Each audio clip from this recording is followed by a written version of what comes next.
声玄黄天尊。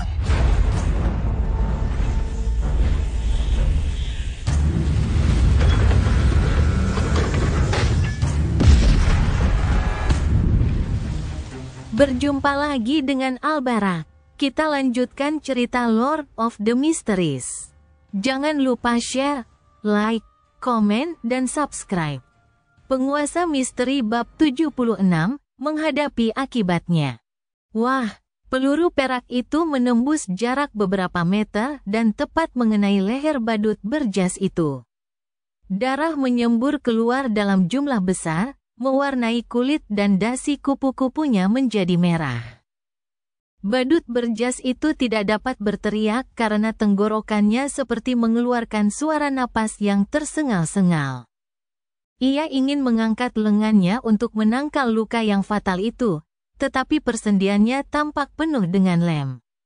Gerakannya lambat dan tersentak-sentak. Wah, setelah memasuki kondisi setengah berpikir, Klein tidak terkejut dengan munculnya darah. Dia tarik pelatuk sekali lagi dengan tenang, seolah-olah itu adalah latihan hariannya. Sebuah lubang mengerikan muncul di dahi badut berjas itu saat warna merah tua menyembur keluar. Kilau di matanya meredup karena kekuatan revolver yang rumit itu jauh lebih tinggi dari yang dibayangkan Klein.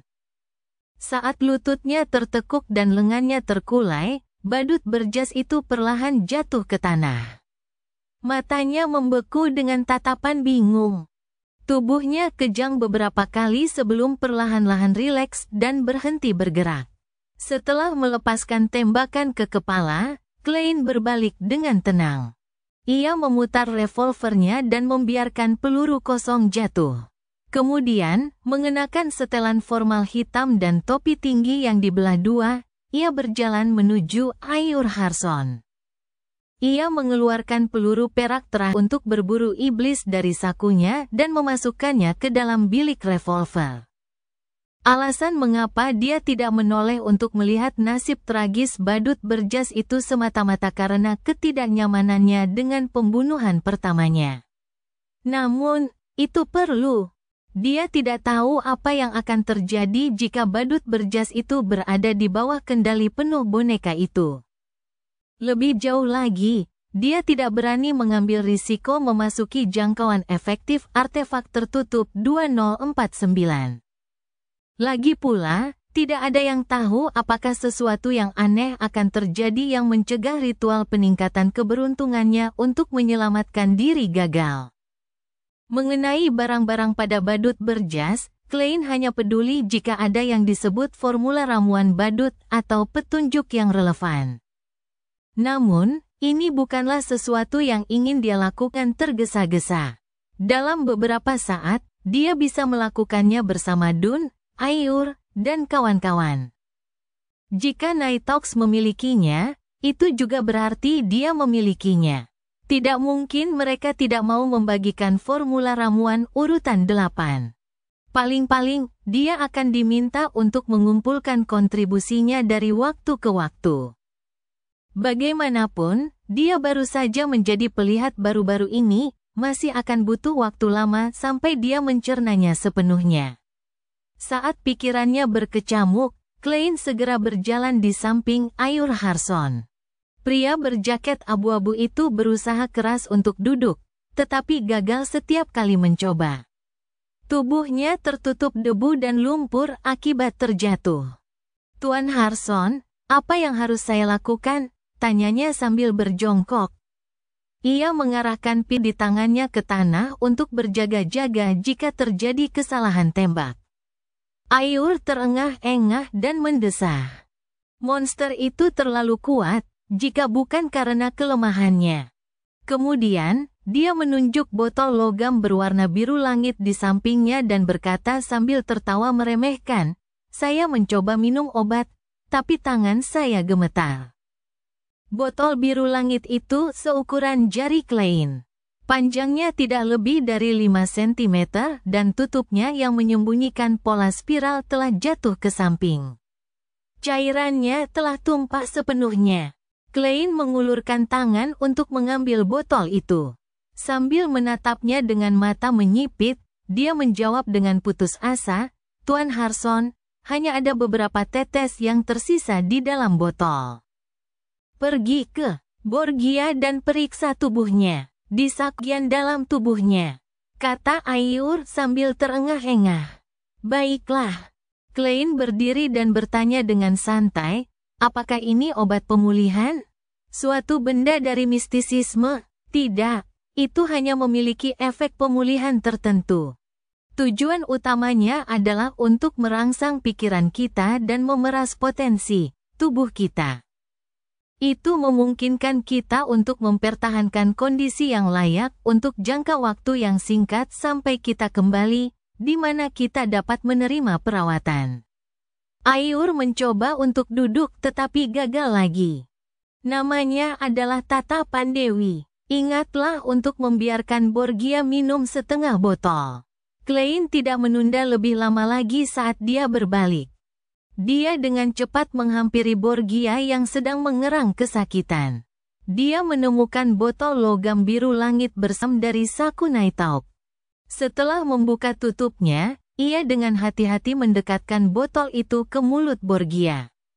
Setelah merasakannya, Borgia berusaha keras membuka bibirnya. Botol itu diangkat sementara cairan merah tua mengalir di mulut Borgia. Klein memperkirakan jumlahnya dan berhenti tepat pada waktunya. Ia kemudian memasang kembali tutupnya. "Obatnya cukup manjur." Borgia hanya butuh beberapa detik setelah minum untuk memulihkan semangat di matanya. Lebih jauh, dia berbisik, "Terima kasih." Setelah mengatakan itu, dia menekan tanah sambil perlahan-lahan duduk. Dia terlebih dahulu mengobati luka-lukanya sebelum berjalan ke Lorota dan Dun yang tak sadarkan diri. Kemudian, dia mengambil Goddess Gaze dari kantong bagian dalam milik Dun. Klein kembali sisi Ayur dan memberinya setengah botol yang tersisa. Setelah Ayur terengah-engah beberapa kali, gerakannya tiba-tiba menjadi lebih lincah. Ia berdiri seolah-olah ia tidak pernah terluka. "Aku akan membantu Borgia. Bantu partnermu itu." Pria dengan pesona pria parubaya itu menunjuk Leonard Mitchell. Klein tidak keberatan. Dia berbalik dan berlari ke arah penyair Leonard. "Tidak perlu, aku bisa meminumnya sendiri." Leonard, dengan rambutnya yang acak-acakan, tersenyum sambil mengangkat botol biru langit itu.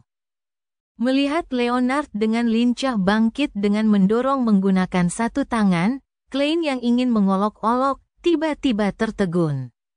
"Cedera Leonard lebih ringan dari yang saya duga. Dia punya kemampuan mengonsumsi obat sejak awal. Itu juga berarti bisa melihat saya berjalan berlawanan arah jarum jam ketika saya melakukan ritual peningkatan keberuntungan." "Tidak. Itu masih baik-baik saja. Aku telah membaca mantra dalam hati dan ritual peningkatan keberuntungan itu tidak tampak aneh sama sekali, atau badut berjas itu tidak akan tertipu olehnya." Namun demikian, Leonard, yang telah lama pulih tetapi memilih untuk menonton di pinggir lapangan, telah melihat banyak hal. Hal-hal seperti saya tidak terpengaruh oleh 2049 dan serangan diam-diam saya terhadap badut berjas. Tepat saat mata Klein sedikit menyipit, Leonard, yang berjalan ke arahnya, berhenti di sampingnya dan terkekeh pelan. "Sebenarnya aku ingin menyelamatkanmu, tapi ternyata kau tidak membutuhkannya. Jangan pedulikan itu. Ada banyak istimewa di dunia ini yang selalu bisa melakukan hal-hal yang tidak bisa dilakukan orang lain, seperti kamu, dan aku." Leonard tersenyum saat dia melewati Klein dan berjalan menuju Dun dan Lorota yang tengah terbangun. "Narsisis," pikir Klein dalam hati saat ia merasa jauh lebih rileks. Dari apa yang terlihat, Leonard Mitchell menyembunyikan banyak rahasia.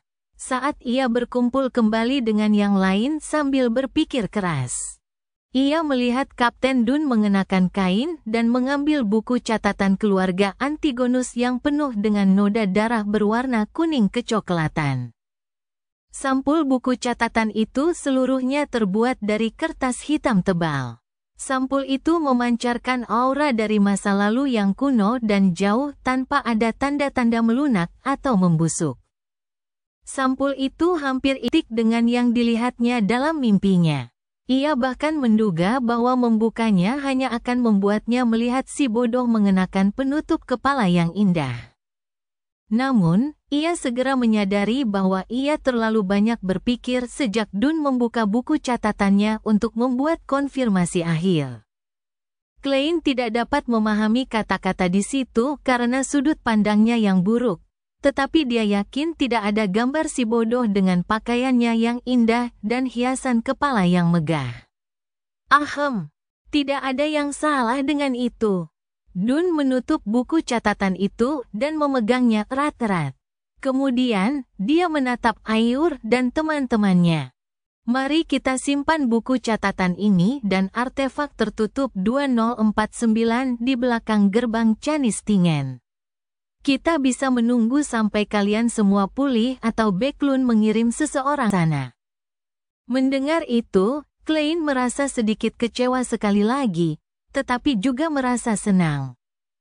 Ia ingin melihat buku catatan keluarga Antigonus sekali lagi dan mencari tahu alasan kematian Klein, Welk, dan Naya yang asli.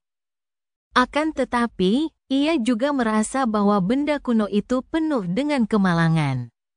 Benda itu sering membawa malapetaka, jadi ia tidak berani menyentuhnya. Menyerahkannya ke kantor pusat gereja dan menyegelnya dianggap sebagai pilihan terbaik. Dia diam-diam menghela napas lega. Baiklah, Ayur Harson, Borgia, dan Lorota mengangguk serempak. Mereka kemudian berbalik dan tiba di samping artefak tertutup 2049. Mereka saling membangunkan dan memasukkan boneka yang sudah kembali bergerak ke dalam peti hitam dengan lubang sambil mengawasinya dengan ketat. Semuanya kembali normal. Ayur terdengar sedikit lebih santai. Di dalam peti hitam yang remang-remang, boneka yang dibungkus kain bernoda minyak itu terbalik dengan badan berderit saat mengarahkan wajahnya yang dicat badut ke sumber cahaya. Pada wajah menyeramkan itu, di bawah mata hitam tanpa pupil, muncul dua retakan merah yang hampir tidak terlihat. Sementara itu, Dun, Leonard, dan Klein, yang telah mengumpulkan keberaniannya, mulai mencari mayat badut berjas itu. Mereka menemukan bunga kertas, sapu tangan, kartu poker, pecahan kaca, dan berbagai macam barang aneh. Akan tetapi, selain itu, dia tampaknya tidak membawa sesuatu pun yang berharga atau petunjuk potensial. Selain dompet ber-70 hingga 80 pound dan uang 10 soli. Klein mendesah dalam hati. Dengan uang yang ada dalam pikirannya, ia segera menunduk dan memeriksa dirinya sendiri. Wajahnya hampir jatuh secara harfiah. Jas resminya yang harganya beberapa pound sterling telah robek di 5 hingga 6 tempat yang perlu diperbaiki karena ia sering berguling-guling di tanah. Selain itu, jasnya juga dipenuhi debu dan kotoran. Dun meliriknya sekilas ketika sudut bibirnya melengkung ke atas. Kerugian selama misi dapat diganti. Mendengar istilah diciptakan oleh Kaisar Roselle, Klein langsung merasa luar biasa. Ya, jas ini hanya perlu dibersihkan dan diperbaiki sebelum bisa dipakai lagi. Jas ini akan tetap terlihat bagus. Jika uangnya kembali, saya bisa membeli satu set lagi dan memakainya bergantian. Saya bukan tipe orang yang menggunakan penggantian biaya untuk sesuatu yang tidak sesuai dengan tujuannya. Namun, aku harus mempertimbangkan untuk membeli satu set pakaian untuk pertempuran di masa depan, seperti jaket anti angin hitam seperti milik kapten. Pakaian dengan bahan yang sedikit lebih buruk akan jauh lebih murah daripada tuxedo. TSK, apakah alasan mengapa si brengsek, Leonard, tidak suka mengenakan jas formal karena dia memiliki pertimbangan seperti itu? Biarkan Frye yang mengurus mayatnya. Kita lihat apakah dia bisa menemukan seperti apa rupa pria itu atau menemukan petunjuk yang relevan. Dun menyentuh cat wajah badut berjas itu dengan sarung tangannya. Kemudian, mereka meledah gudang paling dalam dan melihat ada bercak-bercak daging berdarah yang tampak seperti telah dihantam batu-batu besar. Mereka juga melihat satu persatu tulang putih berserakan di mana-mana. Ray Bieber menyerap kekuatan di buku catatan itu melalui ritual kuno, sama seperti kita mengonsumsi ramuan sekuens tingkat tinggi. Ritual seperti itu penuh bahaya. Ritual itu harus dilakukan di lingkungan yang terisolasi dari semua gangguan, dan ritual itu mengharuskannya untuk tidur nyenyak selama jangka waktu tertentu. Mungkin itulah sebabnya dia belum meninggalkan Tingen. Dun menebak kemungkinan setelah memeriksa gudang itu. Mendengar penjelasan itu, Lorota tertawa. Rambutnya yang hitam kontras dengan wajahnya yang pucat. Sayang sekali, kami membangunkannya lebih awal. Kehannya saat dibangunkan benar-benar meninggalkan kesan yang mendalam bagi kami. Ini adalah bentuk kehilangan kendali. Dun menatap Klein dan memberitahunya, sebagai penjelasan sekaligus ceramah. Mengapa dia tidak meninggalkan Tingen saja dan mencoba menyerapnya di tempat lain? Tanya Klein yang bingung. Ayur tertawa dan menunjuk kepalanya. Orang-orang yang dipengaruhi oleh kekuatan kuno atau jahat seringkali kurang memiliki kemampuan ini. Pada saat itu, Dun menarik napas dan berkata sambil menyembunyikan rasa sakitnya, Leonard, kondisimu masih baik. Tetaplah di sini dan jangan biarkan orang biasa mendekat. Kami yang lain akan segera mencari barang-barang di antara jasad Ray Bieber. Kami akan kembali bersama mereka dan artefak tertutup, serta buku catatan keluarga Antigonus. Kemudian kami akan memanggil Frye, Royal, dan polisi untuk datang ke sini. Penguasa misteri bab 77, barang sisa. Baiklah, jawab Leonard dengan ekspresi santai saat mendengar saran Dun. Setelah itu, semua orang keluar dari gudang dan mendekati tempat monster Bieber menghancurkan dirinya sendiri. Dengan dia di titik awal, mereka mulai mencari ke arah luar secara radial. Kapten, apa yang kita cari? Klein melihat daging dan darah busuk yang berserakan di mana-mana. Dia menahan keinginannya untuk muntah saat dia melihat Dun Smith di sampingnya dengan serius. Dun tidak mendongak. Sebaliknya, ia menggunakan mata abu-abunya yang dalam untuk menyapu tanah.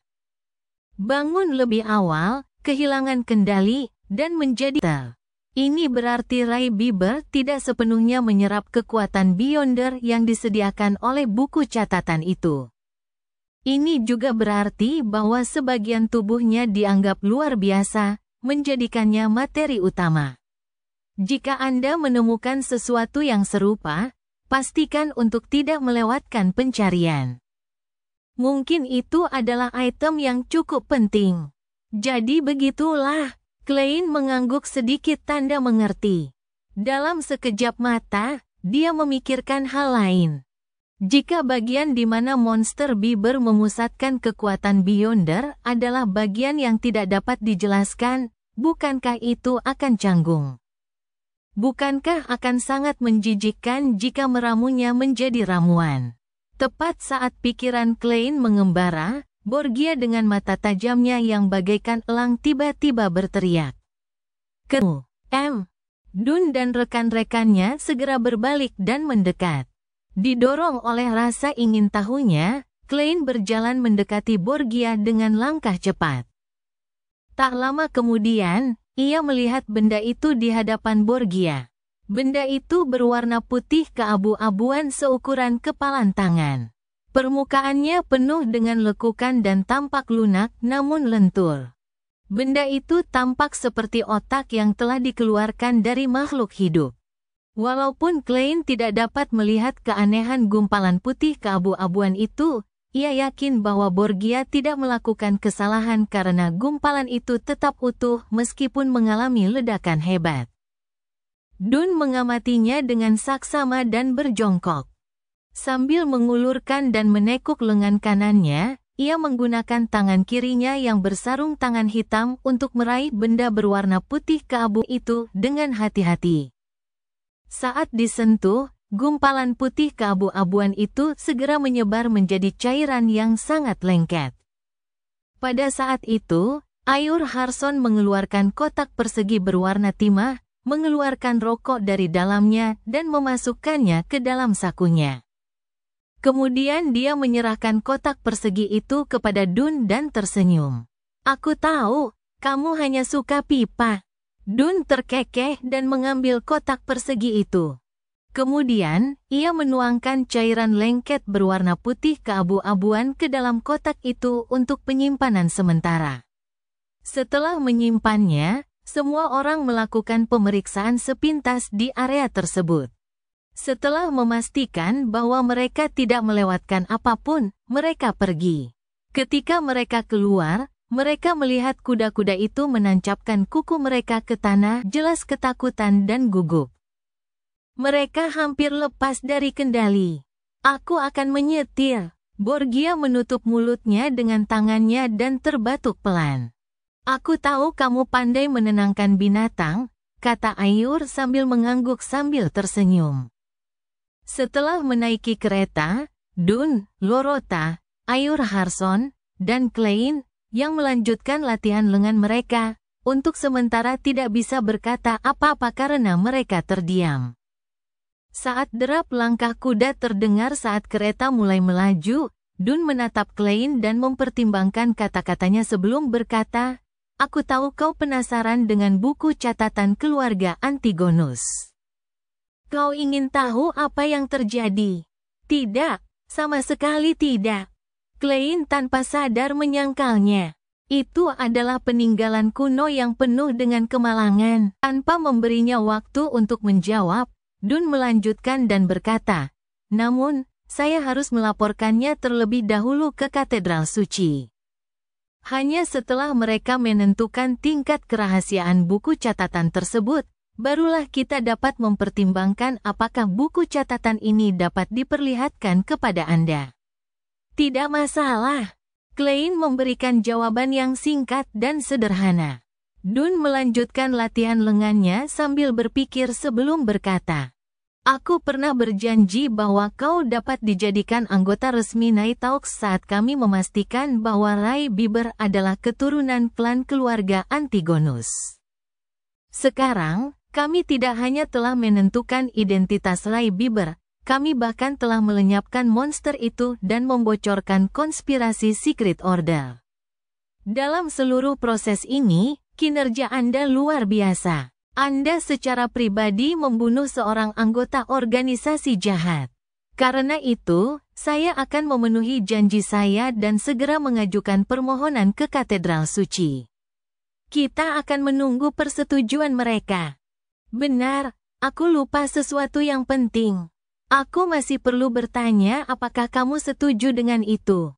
Tuan Klein Moretti, apakah Anda bersedia bergabung secara resmi dengan Tingen Nighthawks sebagai salah satu anggotanya? Gaji Anda akan meningkat beberapa kali lipat, mencapai 6 pound seminggu. Selain itu, Anda akan mendapat kenaikan gaji setiap tahun berikutnya. Gaji Anda akan dibayarkan oleh gereja dan Departemen Kepolisian Kabupaten Awa secara merata.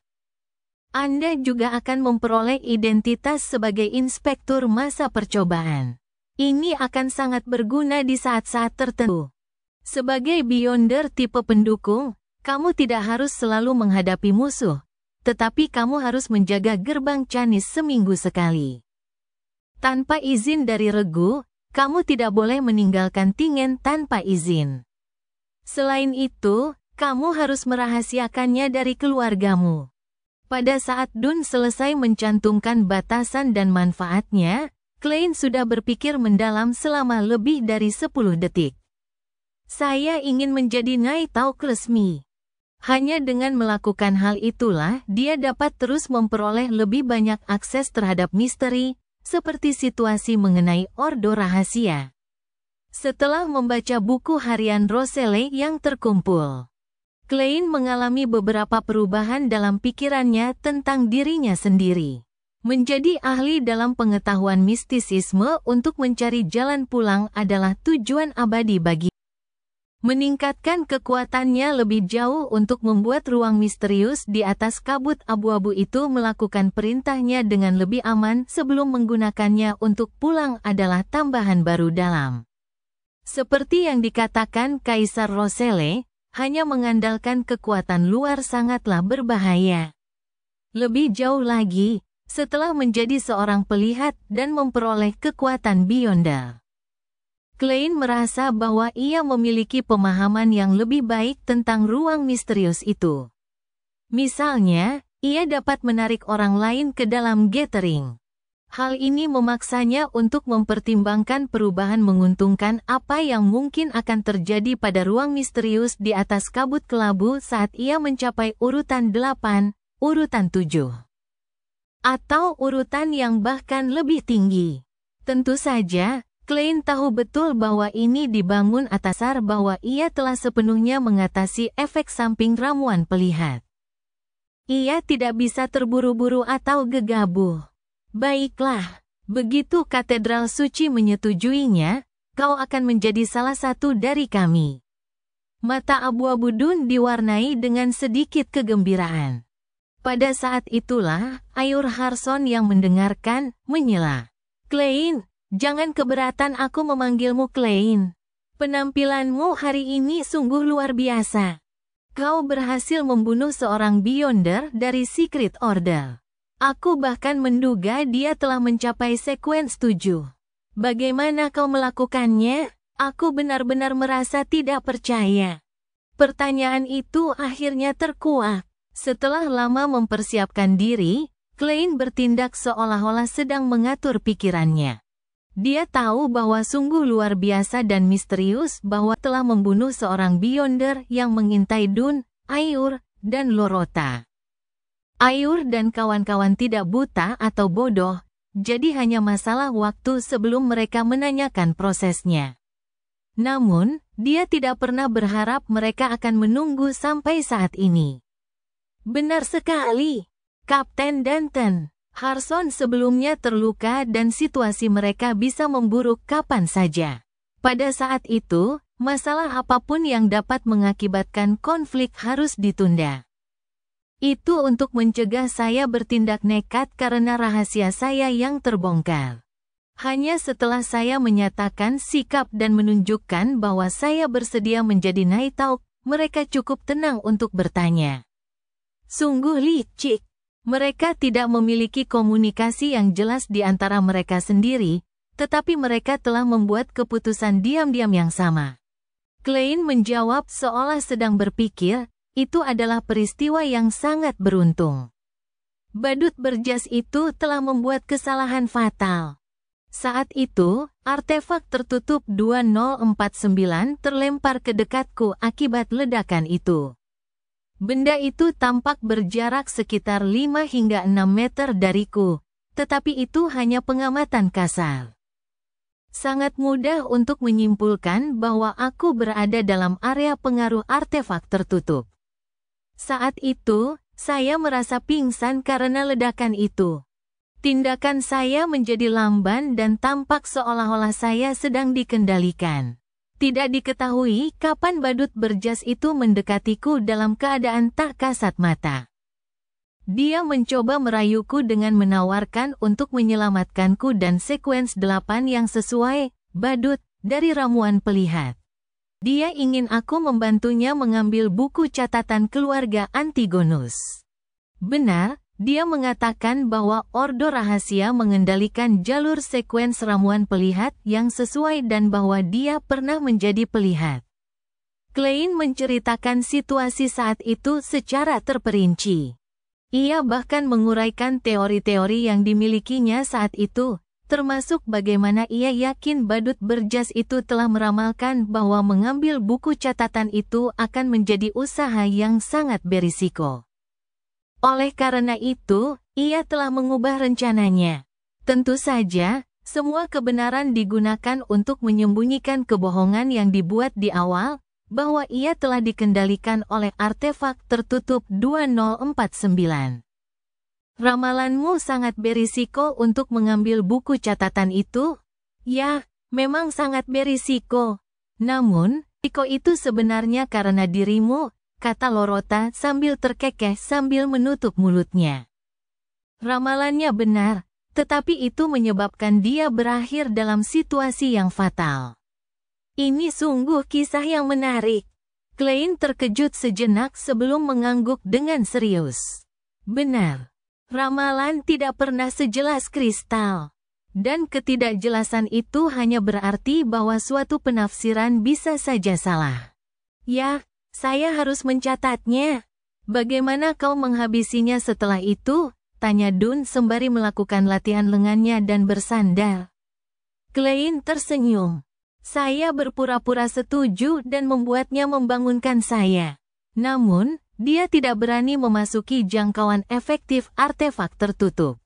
Dia tetap berada 2 hingga 3 meter jauhnya dan menggunakan selembar kertas aneh untuk mencoba mendorong saya memanfaatkan kesempatan itu dan menarik kertasnya, menyebabkan dia terlempar ke jarak efektif 2049.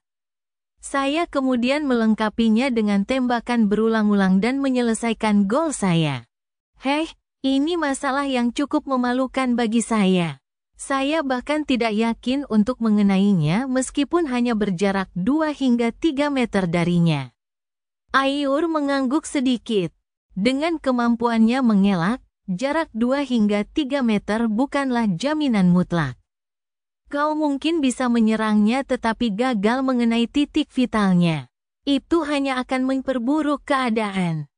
Pilihanmu saat itu sangat sempurna. Bahkan bisa dikatakan luar biasa. Jika aku jadi kau, aku mungkin tidak akan bisa melakukannya lebih baik darimu. Dia tidak bertanya lebih lanjut. Bagaimanapun, masuknya badut berjas itu ke dalam area pengaruh artefak tertutup 2049 pada dasarnya telah menentukan nasibnya. Dia menjadi target hidup. Urutan selanjutnya dari Sir adalah clown. Aneh sekali, Dun tiba-tiba berkata sambil mendesah. Penguasa misteri bab 78, Trauma. Ayur Harson menambahkan, tepat sekali, sulit untuk membayangkan bahwa urutan Sir berikutnya adalah clown. Menurut logika normal, tidak ada yang akan menghubungkan mereka bersama. Aneh ya? Aku ingat banyak ramuan sekuens yang tampaknya tidak memiliki kesamaan di antara levelnya yang berbeda. Lorota menutup mulutnya sambil menguap. Jelas bahwa lukanya lebih parah. Bahkan Goddess Gaze tidak dapat membantunya mempertahankan N-nya yang bersemangat. Tidak, Lorota, ini benar-benar berbeda. Meskipun ramuan sekuens yang lain tidak memiliki hubungan, kita juga dapat menemukan titik-titik yang sama jika dilihat dari sudut yang berbeda. Namun, aku sama sekali tidak dapat memahaminya untuk Sir dan Clown, kata Ayur Harson sambil menggelengkan kepala dan mendesah. Klein mendengarkan diskusi mereka dan tertawa. Tidak, masih ada kesamaan. Apa? Tanya Ayur penasaran. Bahkan latihan lengan Dun jelas melambat. Klein menjawab tanpa ragu, baik itu seorang peramal atau badut, keduanya dapat ditemukan di sirkus. Ayur, Dun, dan Lorota tercengang. Puff, jawaban yang cukup bagus. Aku suka pria muda sepertimu. Lorota adalah orang pertama yang sadar saat dia tertawa terbahak-bahak. Ayur juga tersenyum sambil menggelengkan kepalanya. Di era ini, jumlah pria yang dibekali dengan semangat merendahkan diri semakin berkurang. Syukurlah, hari ini kita telah bertemu dengan salah satunya. Apakah menurutmu aku suka merendahkan diri sendiri? Aku tidak menemukan kesamaan di antara keduanya. Klein mengeluh dalam hati sambil membalas dengan senyum masam, aku hanya berharap ramuan jalur sekuens tidak memiliki nama seperti Beastamer, akrobat, atau magician. Itu akan benar-benar membentuk sirkus. Lebih jauh lagi, ini adalah sirkus satu orang. Haha, Dun dan rombongan langsung terhibur. Suasana gembira memenuhi kereta. Kereta itu melaju lurus menuju Zotland Street. Klein, yang tidak terluka, adalah orang pertama yang memasuki perusahaan keamanan Blackton. Dewi, apa yang terjadi padamu? Kenapa kau seperti itu? Seru Rosanne saat melihatnya. Klein menunduk melihat jasnya yang kotor dan compang camping. Ia menjawab dengan hati yang sakit, selalu ada berbagai macam kecelakaan selama menjalankan misi. Syukurlah, Dewi memberkati kami dan semuanya berakhir dengan indah. Puji Tuhan, Rosanne dengan khusyuk menggambar bulan merah di dadanya. Sebelum menunggu Klein melanjutkan, dia bertanya, apakah kamu ingin kami bersembunyi di lantai 3 lagi? Apakah artefak tertutup itu benar-benar berbahaya? Percayalah, ini jauh lebih berbahaya daripada yang bisa kau bayangkan, jawab Klein dengan rasa takut yang masih ada. Kalau bukan karena peningkatan keberuntungannya yang lebih misterius, dia pasti sudah binasa di tangan 2049. Dewi. Bibir Rosanne bergetar seolah-olah dia masih punya sejuta hal untuk dikatakan atau pertanyaan untuk diajukan, tetapi mengingat kaptennya menunggu di bawah, dia menahan keinginannya. Dia memberitahu Nyonya Oriana dan rombongan untuk naik ke lantai 3. Tetangga perusahaan keamanan Blackton adalah orang-orang dari gereja, atau pendeta taat yang samar-samar tahu tentang situasi tersebut. Ketika semua staf sipil bubar, Klein tidak terburu-buru ke ruang hiburan untuk memberitahu Night Hawks lainnya.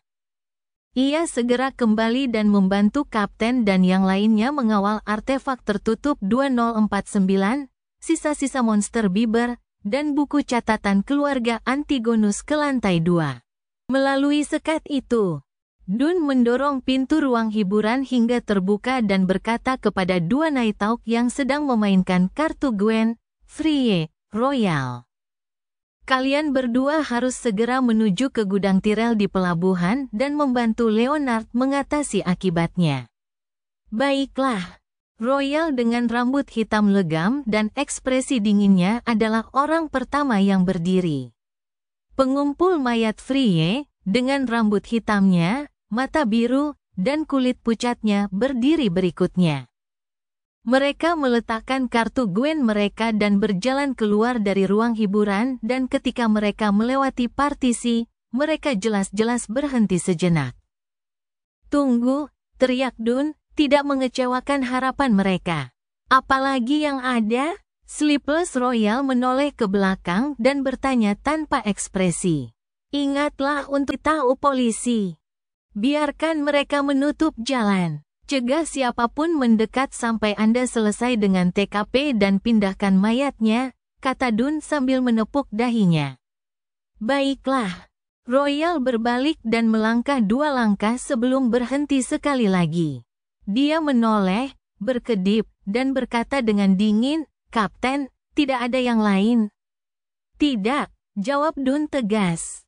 Royal mengangguk tanpa terasa dan berjalan menuju pintu masuk. Sedangkan korps kolektor Frye yang memancarkan aura dingin dan gelap, ia tetap mempertahankan kecepatannya yang cukup baik. Pada saat itu, Dun menambahkan, ingatlah untuk memberitahu Rosanna, Nyonya Oriana, dan teman-temannya bahwa mereka bisa turun. Tidak masalah. Frye menjawab dengan tenang seolah tidak ada emosi yang muncul dirinya. Klein memperhatikan saat kedua Night Hawk berjalan keluar pintu dan naik ke atas sebelum menghela napas lega. Dia mengikuti kapten dan yang lainnya ke bawah tanah. Mereka langsung menuju gerbang Canis. Saat Dun memberi isyarat kepada Sleepless Kenley untuk membuka Canis Gate, ia memberi instruksi kepada Klein, pergi ke gudang senjata dan panggil Old Nail ke sini. Kita butuh sihir ritualnya untuk menyembuhkan diri kita sendiri. Ketika efek obatnya mulai memudar, kondisi mentalnya berangsur-angsur memudar. Baiklah. Klein tidak menunggu kapten melanjutkan, seraya menambahkan, aku akan mengawasi gudang senjata menggantikan Nail tua. Aku juga akan meminta setidaknya 20 peluru pemburu iblis dan juga menunggu persetujuan katedral suci untuk mengekang rasa ingin tahu tentang buku catatan keluarga Antigonus. Dun langsung kehilangan kata-kata. Kapten, apakah ada hal lain? Tanya Klein sambil tersenyum setelah mengalahkan Dun. Dun menggelengkan kepalanya dan tetap terdiam. Dia mengeluarkan tongkatnya dan berbalik. Setelah berjalan beberapa jarak, Klein berbelok ke gudang senjata dan menceritakan kejadian-kejadian yang terjadi kepada Nail tua yang sedang minum air putih. Dia berubah menjadi monster yang kehilangan kendali. Kau bahkan membunuh seorang Beyonder? Nail tua segera merapikan mejanya. Rasanya seperti aku sedang mendengarkan naskah drama. Dia bergumam sambil berputar mengelilingi meja dan berjalan lurus menuju koridor tanpa menunggu jawaban Klein. Klein bertanya karena penasaran, Tuan Nail. Bukankah dia memiliki pengobatan pemulihan yang sesungguhnya? Mengapa sihir ritualistik diperlukan? Tidak ada obat yang dibuat dengan bahan-bahan biasa yang dapat memberikan efek pemulihan permanen dari sebuah ritual. Bahan-bahan yang luar biasa sangat langka, dan kebanyakan dari bahan-bahan tersebut tidak cocok untuk pengobatan pemulihan, Old Nail menjelaskan dengan santai. Kau pasti tahu tentang tatapan Dewi, kan? Ketika obat pertama kali dibuat melalui sebuah ritual, itu akan menjadi obat pemulihan standar yang sebenarnya. Namun setiap menit setelah selesai, efeknya menguap hingga hanya sedikit khasiatnya yang tersisa. Begitu ya, Klein mengangguk kecewa. Sebagai mantan pejuang keyboard dan gamer yang rajin, merupakan kebiasaan untuk mendambakan obat dengan khasiat penyembuhan ajaib. Dia memperhatikan Nail tua pergi dan duduk, menikmati ketenangan yang sudah lama tidak dirasakannya. Di tengah kedamaiannya, ia teringat kematian tragis badut berjas itu. Ia teringat dirinya sendiri yang menembak dengan dingin, luka mengerikan dan darah segar yang bercucuran. Tubuh Klein menggigil karena ia merasa tidak nyaman. Ia berdiri terlebih dahulu, lalu duduk, lalu perlahan-lahan mengulangi proses tersebut. Ia juga mondar-mandir di sela-sela. Fiuh. Ia menghela napas dan memutuskan untuk menyibukkan diri dengan sesuatu agar ia bisa berhenti memikirkan gambaran-gambaran negatif itu. Klein melepas topi sutra dan jas resminya. Ia lalu mengambil sapu tangan dan sikat untuk membersihkan kotoran dan lumpur. Setelah beberapa saat, ia mendengar langkah kaki tua yang sudah dikenalnya. Langkah kaki Nail tua membuatnya berjalan dengan tumitnya, dan mengeluarkan suara yang khas saat ia berjalan santai di lorong. Betapa melelahkannya, keluh Nail tua saat dia berjalan memasuki ruangan. Beritahu yang lain bahwa tidak seorang pun boleh datang ke sini dalam 1 jam ke depan. Aku perlu istirahat, perintahnya santai, sambil melirik ke arah Klein. Kenapa kamu tidak istirahat saja di atas, dan aku yang jaga di sini, usul Klein dengan ramah. Nail tua menggelengkan kepalanya. Terlalu berisik di lantai atas. Rosanne adalah wanita yang tidak bisa berhenti bicara. Baiklah, Klein tidak memaksa. Ia mengenakan mantel dan topinya, mengambil tongkatnya, dan kembali ke koridor. Kemudian, membuka sedikit pintu gudang senjata. Ketuk, ketuk, ketuk. Ia berjalan perlahan di jalan setapak yang kosong ketika tiba-tiba ia melihat banyak ruangan yang belum pernah ia lihat sebelumnya di pinggir jalan. Ada pintu rahasia di sini. Klein berhenti di suatu titik di sekitar tikungan saat dia melihat ke arah ruangan itu. Dia mendapati bahwa pengumpul mayat Frie telah kembali. Dia sedang memeriksa mayat yang telah dibedah secara menyeluruh. Mayat, jantung Klein berdegup kencang saat ia mengumpulkan keberanian dan mendekati ruangan itu. Ia mengetuk pelan pintu yang terbuka. Ketuk, ketuk, ketuk.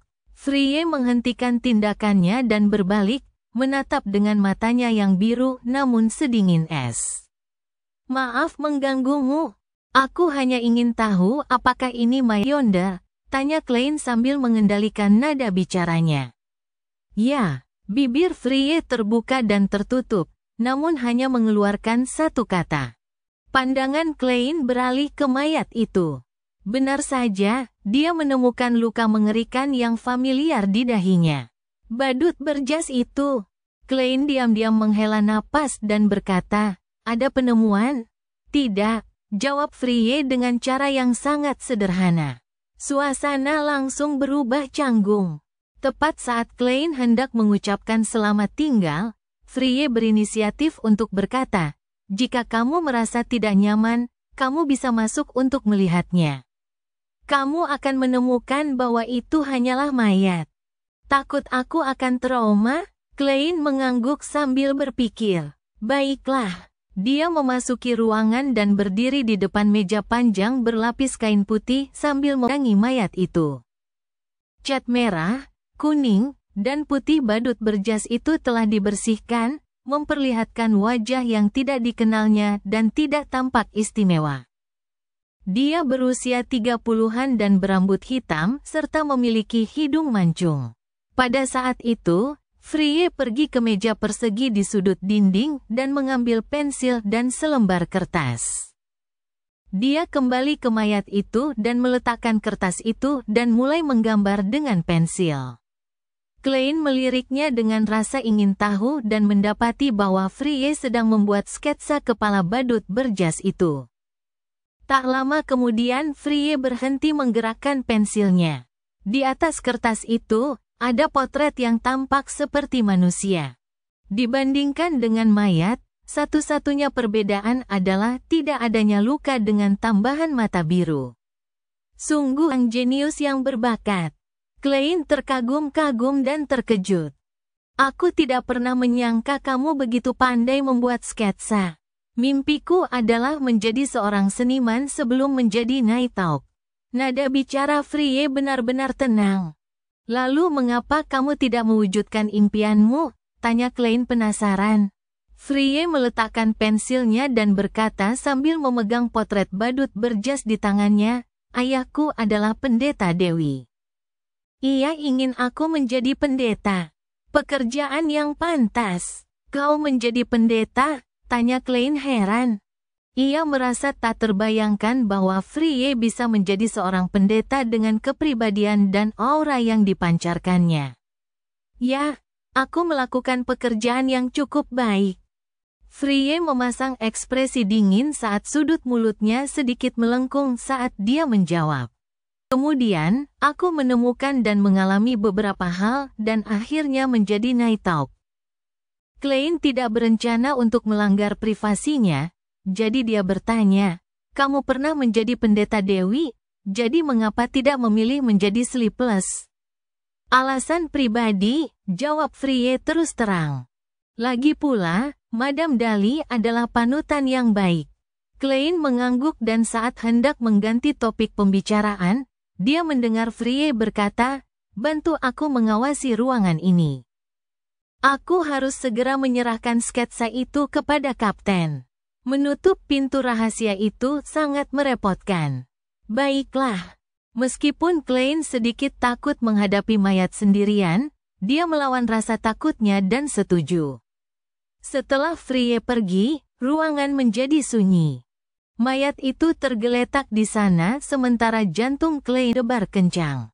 Dia menarik napas beberapa kali dan, dalam upaya untuk mengalahkan rasa takutnya, mendekati meja panjang. Badut berjas itu berbaring diam di sana dengan wajah pucat. Matanya tertutup rapat, dan dia tidak lagi bernapas. Selain luka yang mengerikan, dia memancarkan hawa dingin yang khas dari orang mati. Klein memperhatikan sejenak saat emosinya berangsur-angsur mereda saat dia mulai tenang. Ia menyapu pandangannya dan menemukan cap aneh di pergelangan tangan badut berjas itu. Mengumpulkan keberaniannya, ia mengulurkan tangannya untuk menyentuhnya, berharap dapat membalikannya untuk melihatnya lebih jelas. Tepat saat sentuhan sedingin es itu menjangkau otak Klein dari ujung-ujung jarinya, telapak tangan pucat yang telah kehilangan semua kesegarannya itu tiba-tiba terat. Mencengkeram pergelangan tangannya. Ia mencengkeram pergelangan tangannya dengan erat. Penguasa misteri bab 79, bisikan lain. Klein langsung merasa rambutnya berdiri tegak saat tangan dingin itu mencengkeram pergelangan tangannya. Secara naluriah, ia menarik pergelangan tangannya ke belakang dalam upaya putus asa untuk melarikan diri. Suatu sensasi berat menimpanya saat Klein menggunakan seluruh kekuatan di tubuhnya untuk menarik lengannya ke belakang. Bam! Mayat pucat dan telanjang itu ditarik begitu kuat ke samping hingga terjatuh dari meja otopsi. Akan tetapi, genggaman tangan putih sedingin es itu tetap melekat erat di pergelangan tangan Klein. Klein sejenak kehilangan kemampuan berpikir. Satu-satunya pikiran yang terlintas di benaknya adalah mencabut pistol membuat lubang pada mayat itu. Akan tetapi, karena ia tidak dapat menarik kembali tangan dominannya, ia melempar tongkat hitamnya dan berusaha keras mengambil revolvernya dari sarungnya, namun tidak berhasil. Pada saat itu, mata mayat itu terangkat, memperlihatkan sepasang mata biru yang tenang. Mulutnya bergerak saat dia bergumam, "Hornachis, Hornachis, Hornachis." Setelah 3 kata itu diucapkan, Klein menjadi benar-benar bingung karena ia merasakan jari-jari yang mencengkeram pergelangan tangannya mulai mengendur sebelum akhirnya terkulai lemas. Mata badut berjas itu terpejam sekali lagi, seolah-olah tidak terjadi apa-apa sama sekali. Jika mayat pucat itu tidak tergeletak di lantai batu, Klein akan membayangkan bahwa dirinya telah terkena mantra halusinasi.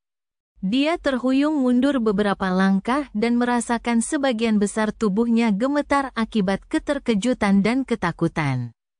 Fiuh, fiuh. Klein terengah-engah saat ia perlahan-lahan mendapatkan kembali kendali atas kemampuan mentalnya. Ia menatap mayat di tanah dengan cemas dan takut. Ia mencabut revolvernya dan dengan hati-hati mundur dari ruangan itu, selangkah demi selangkah. Setelah memastikan mayat itu tidak bergerak, ia melirik pergelangan tangannya yang memegang revolver. Ada 5 bekas jari berwarna merah tua tercetak di pergelangan tangannya. Bekas-bekas itu menggambarkan pertemuannya. Klein menjadi tenang saat kata-kata vulgar memenuhi pikirannya. Sialan, aku hampir mati karena syok. Setelah terengah-engah selama lebih dari 10 detik, ia mulai menyusun dalam pikirannya untuk segera menenangkan dirinya. Dia dengan cermat mengingat semua hal yang ditemuinya dan menyatukannya. Meskipun dia tidak mengerti alasan di balik kebangkitan badut berjas itu, dia menyadari satu hal penting. Mayat itu mengulang kata-kata Hornachis. Ini Hornachis lagi. Klein mengernyitkan alisnya. Buku catatan keluarga Antigonus berisi catatan tentang bangsa Evernight di pegunungan Hornachis. Saat dalam cogitation atau spirit vision, aku mendengar suara-suara yang seharusnya tidak bisa kudengar, dan di antara suara-suara itu ada kata Hornachis. Apakah jawaban untuk semua pertanyaan ini ada di pegunungan Hornachis? Mungkin ada bahaya besar yang mengintai di sana. Misalnya, dewa jahat mungkin disegel di dalamnya dan menggunakan berbagai daya tarik untuk mencapai kebebasan. Sambil mempertimbangkan hal ini, Klein dengan hati-hati memasuki ruangan dan menyentuh mayat itu beberapa kali untuk memastikan mayat itu benar-benar mati. Dia tidak ingin pengumpul mayat Frye melihatnya mengotori tempat itu, jadi dia mengumpulkan keberaniannya untuk memindahkan mayat kembali ke meja otopsi. Klein tidak dapat menahan perasaan seolah-olah jantungnya berdebar kencang selama proses tersebut. Gerakan sekecil apapun dapat mematahkan sarafnya yang tegang. Selain itu, perasaan dingin yang dikeluarkan oleh mayat itu terasa sangat menjijikkan. Setelah menyelesaikan misi dengan susah payah, dia teringat alasan dia mendekati mayat itu. Oleh karena itu, dia fokus pada pergelangan tangan badut berjas itu dan melihat merek aneh itu. Tidak diketahui kapan merek itu terlepas, menyusut menjadi gumpalan darah berbentuk bola yang berwarna biru. Gumpalan darah berbentuk bulat itu berukuran sebesar ibu jari. Gumpalan itu mengambang di udara tanpa suara, menentang hukum fisika. "Apa ini?" gerutu Klein, tetapi dia tidak berani menyentuhnya dengan gegabah. Dia tidak berniat menyembunyikan bola darah aneh itu. Pertama, dia tidak tahu apakah itu hal yang baik atau buruk. Kedua, dia yakin Frye, yang telah memeriksa mayat itu, pasti sudah lama menemukan cap di pergelangan tangannya.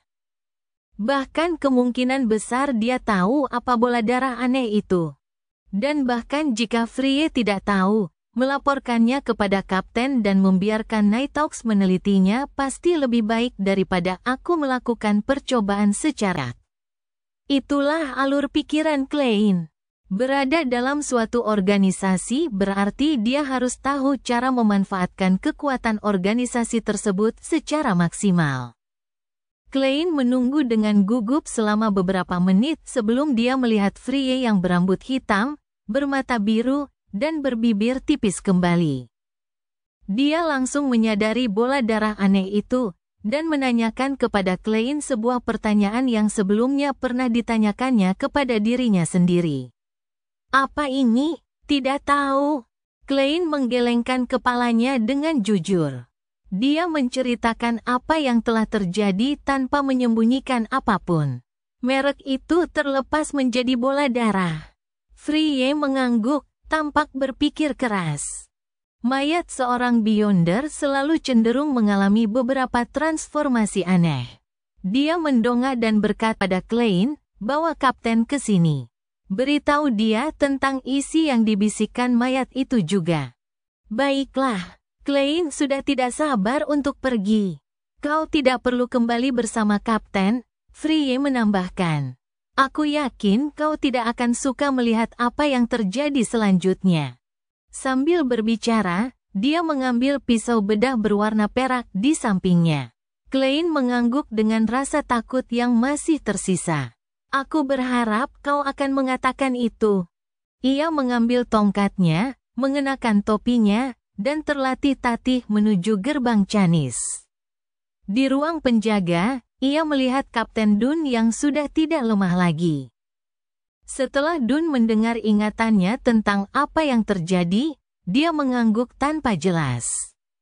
"Saya akan melaporkan masalah ini ke atasan dan membiarkan Katedral Suci menangani. Mungkin mereka akan mengirim orang ke puncak utama pegunungan Hornachis untuk melihatnya." Klein menjawab singkat sebagai konfirmasi. Melihat bahwa hanya Sleepless Kenley dan kapten yang berada di kamar Kipa, dia bertanya dengan santai, "Apakah Tuan Ayur dan yang lainnya sedang beristirahat?"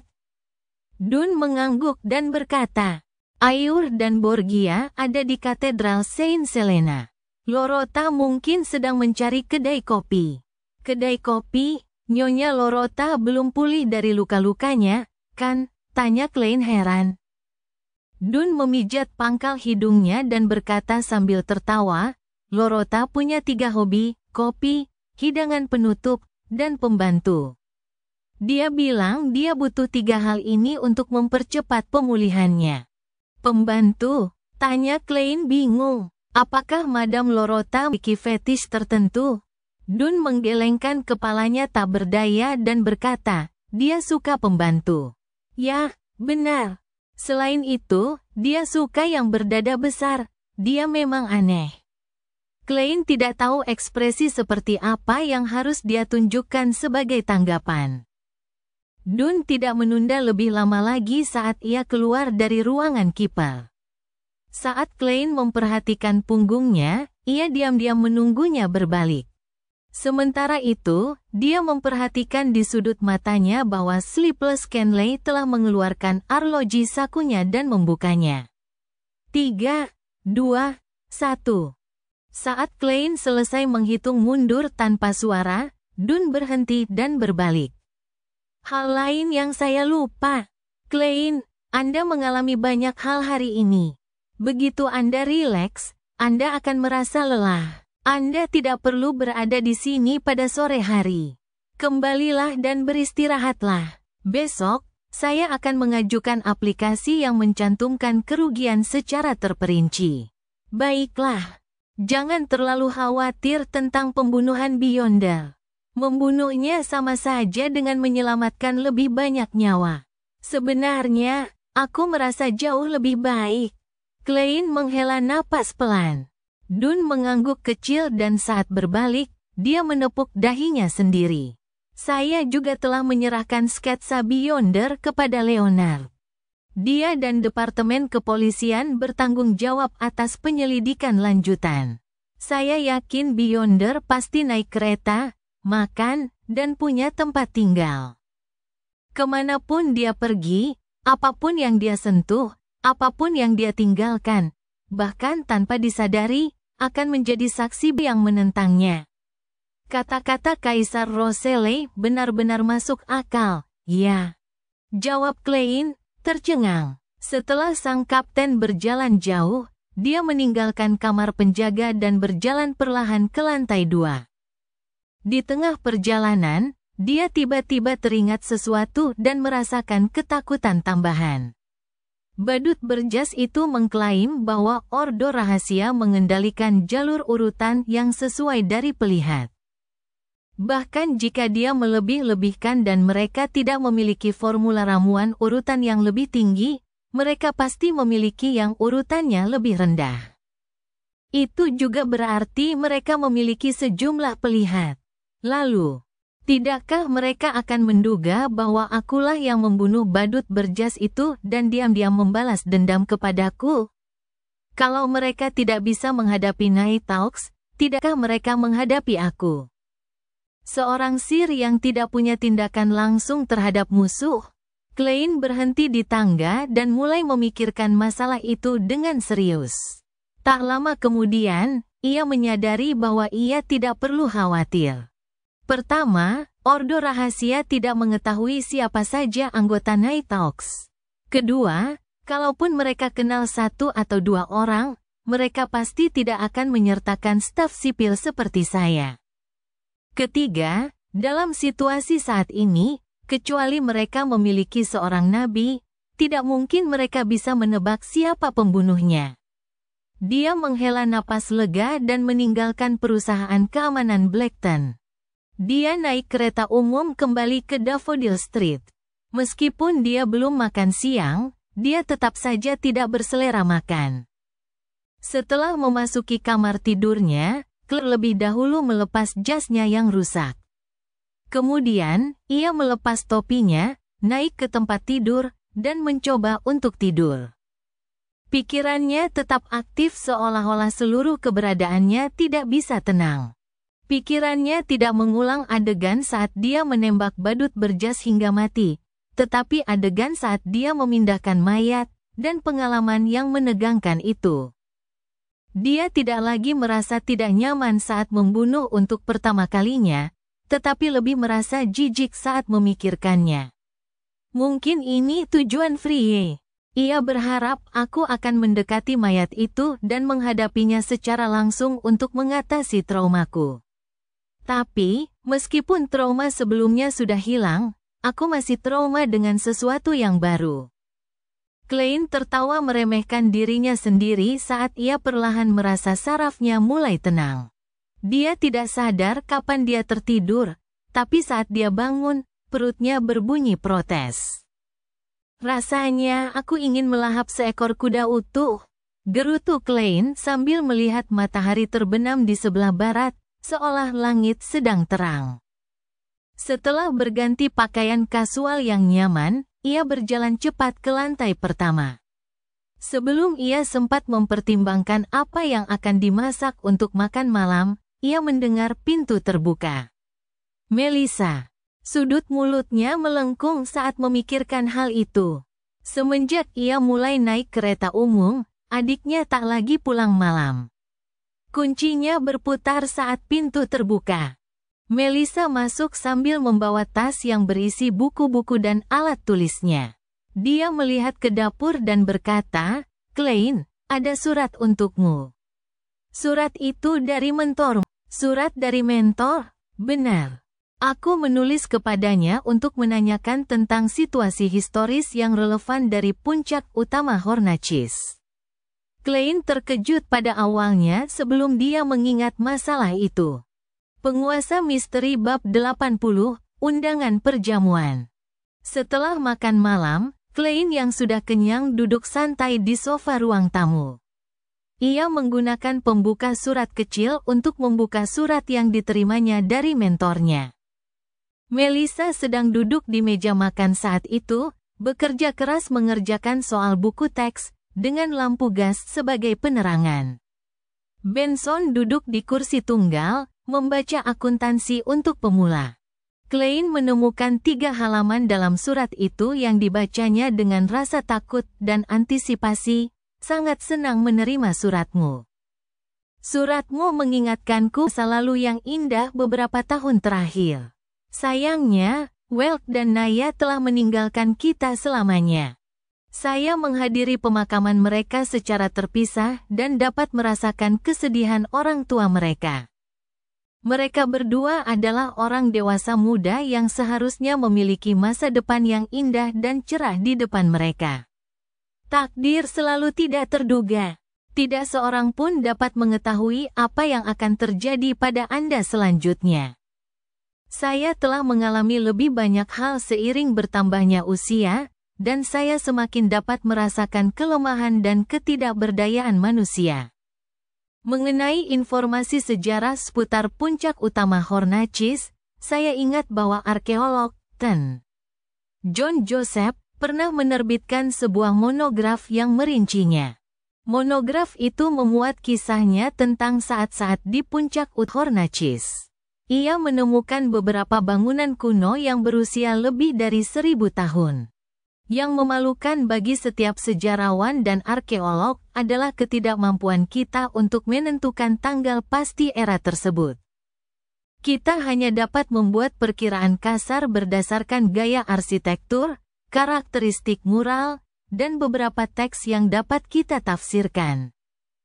Sungguh tidak masuk akal bahwa puncak gunung setinggi itu dihuni manusia. Tuan Joseph punya banyak bukti yang menunjukkan bahwa manusia itu membangun peradaban yang bisa mereka sebut milik mereka sendiri. Mengenai rinciannya, sulit untuk dijelaskan secara lengkap dalam surat ini. Saya sarankan Anda mencoba meminjam monograf ini dari perpustakaan de Wayville. Percayalah, sumbangan Tuan de Wayville ke perpustakaan ini membuat koleksi bukunya banyak daripada yang dibangun oleh pemerintah kota. Judul monografnya adalah Penelitian Relik Puncak Utama Hornacys. Judul ini diterbitkan oleh Lone Publishing Firm. Selain itu, ada beberapa makalah yang membahas sesuatu yang relevan. Makalah-makalah tersebut diterbitkan dalam jurnal-jurnal New Archaeology, Arkeologi Summary. Edisi dan volume jurnal yang tepat adalah. Klein membaca setiap kata, dan mengulangi nama-nama monograf dan nama makalah dalam hati.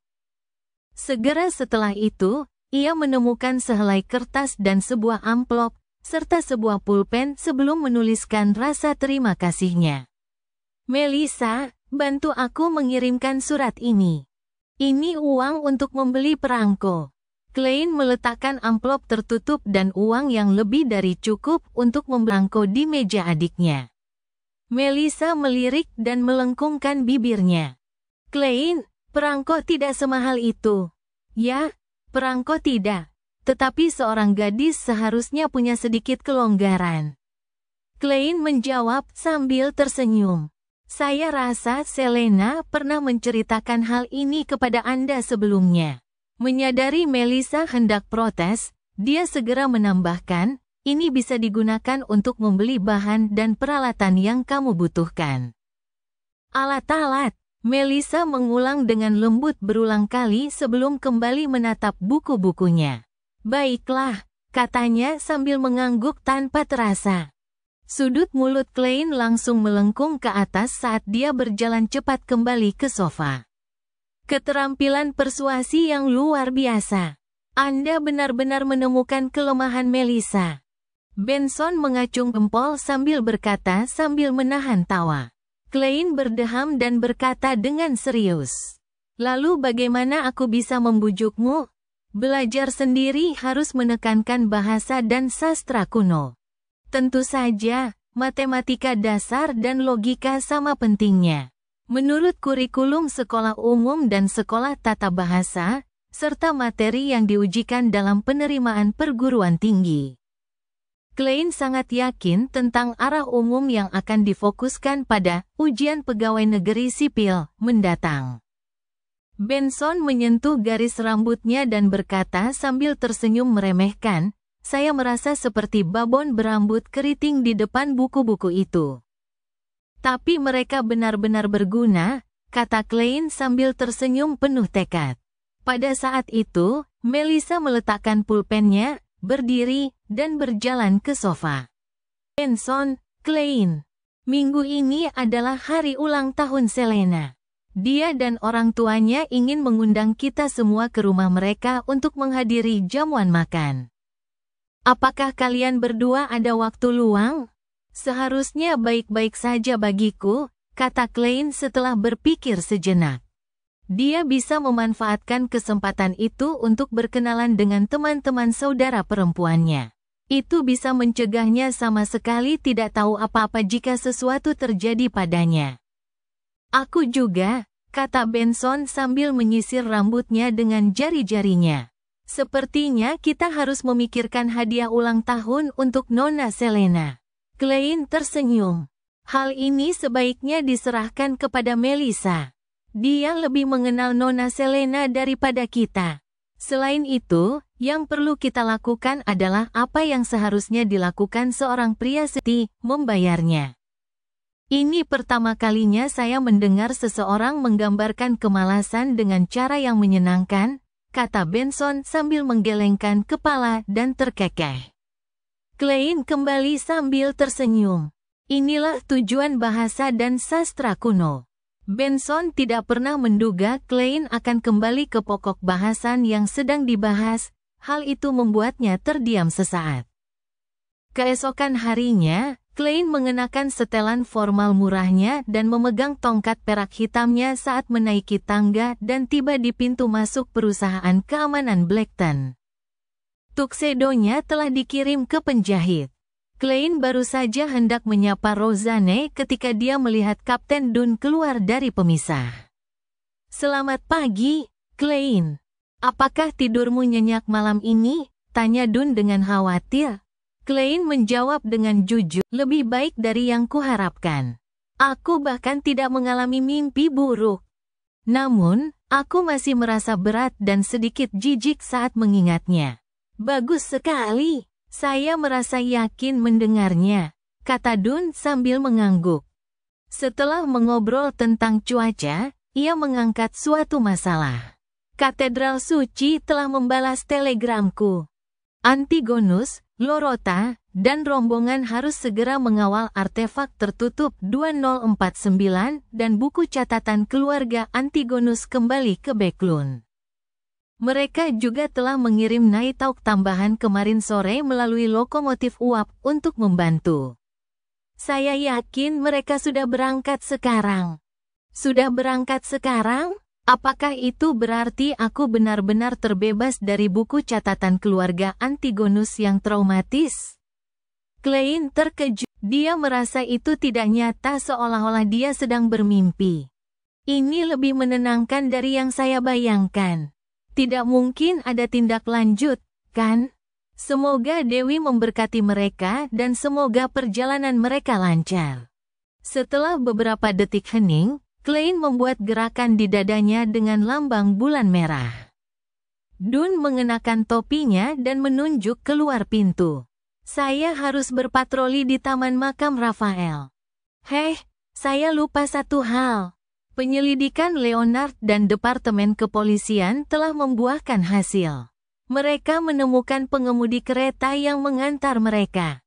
Kami telah mengonfirmasi tempat tinggal sementara mereka di kota Tingen, tetapi mereka agak berhati-hati. Mereka tidak meninggalkan petunjuk berharga apapun. Seperti yang diharapkan dari sebuah organisasi rahasia kuno, Klein mengulangi dengan penuh kerinduan. Dun mengangguk dan berbalik menuju pintu. Dia berhenti 3 detik kemudian dan menoleh. Juga, Katedral Suci butuh 2 atau 3 hari lagi sebelum mereka memberitahu kami tentang aplikasi Anda untuk menjadi anggota resmi. Hehe, ini ditangani oleh departemen yang berbeda, terpisah dari departemen yang menangani buku catatan keluarga Antigonus. Mereka memiliki tingkat efisiensi yang berbeda. Saya mengerti, jawab Klein tulus. Sementara itu, dia membantu kaptennya menambahkan dalam hati. Jangan lupa ajukan aplikasi kompensasi Anda hari ini. Melihat Dun pergi, Klein mendengar Rosanne yang berambut coklat berseru. Dewi, Klein, apakah kau akan menjadi anggota resmi?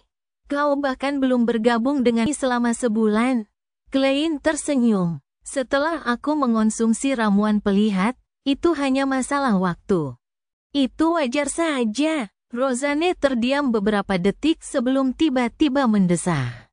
Aku berdoa agar kau menyelesaikan pelajaran mistisismemu sehingga kau bisa ditambahkan ke daftar orang yang mengawasi gudang senjata. Tapi, Dewi, aku harus bertugas setiap 2 hari. Aku bukan sleepless, kulitku, kondisi pikiranku. Dewi, selamatkan aku. Bukankah seharusnya kamu sangat akrab dengan gaya hidup seperti itu? Sebelum aku bergabung, selalu kamu, Brad, dan Old Nail yang bergantian, kan? Tanya Klein dengan bingung. Rosanne menggelengkan kepalanya dengan ekspresi tertekan. Tidak, sebelumnya ada 4, bahkan 5 sebelumnya. Sayangnya, Kenley memilih untuk menjadi sleepless. Viola tidak memilih untuk memperpanjang kontraknya bulan lalu dan bergabung dengan Coin Noel Machinery Company. Dia gadis yang berbakat dalam hal berkreasi. Dia hanya kekurangan kesempatan dan uang. 5 tahun sebagai staf sipil memungkinkannya untuk memiliki cukup tabungan. Setelah mengatakan ini, Rosanne tiba-tiba melirik Klein dan tertawa dengan mulut tertutup. Aku sudah memikirkan solusi yang bagus. Klein, menikahlah secepatnya. Lalu, secara tidak sengaja ungkapkan rahasia Beyonders kepadanya. Ini dianggap kebocoran yang sangat kecil sehingga tidak akan ada hukuman yang sangat berat. Lagi pula, siapa yang bisa berbohong kepada orang yang tidur sekamar denganmu dalam jangka waktu yang lama? Kau bisa memperkenalnya kepada kami saat itu terjadi dan menjadikannya anggota staf sipil. Sungguh rencana yang sempurna. Sudut mulut Klein berkedut. Nona Rosanne, Anda juga bisa segera menemukan seorang suami. Seharusnya akan lebih mudah. Saya yakin Anda memiliki sarana yang memadai untuk membocorkan rahasia itu kepadanya. Mata Rosanne membelalak dan mulutnya menganga ketika mendengarnya. Bagaimana bisa? Pernikahan adalah masalah yang sangat serius.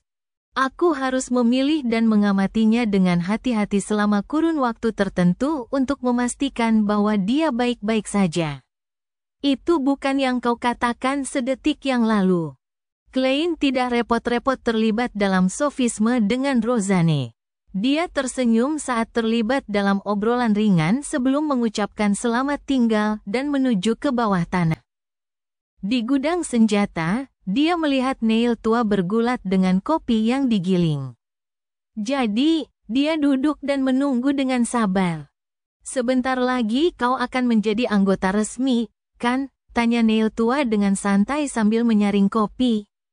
Kapten mengatakan bahwa dibutuhkan waktu 2 hingga 3 hari lagi. Masih menjadi pertanyaan apakah katedral suci akan menyetujuinya, kata Klein terus terang.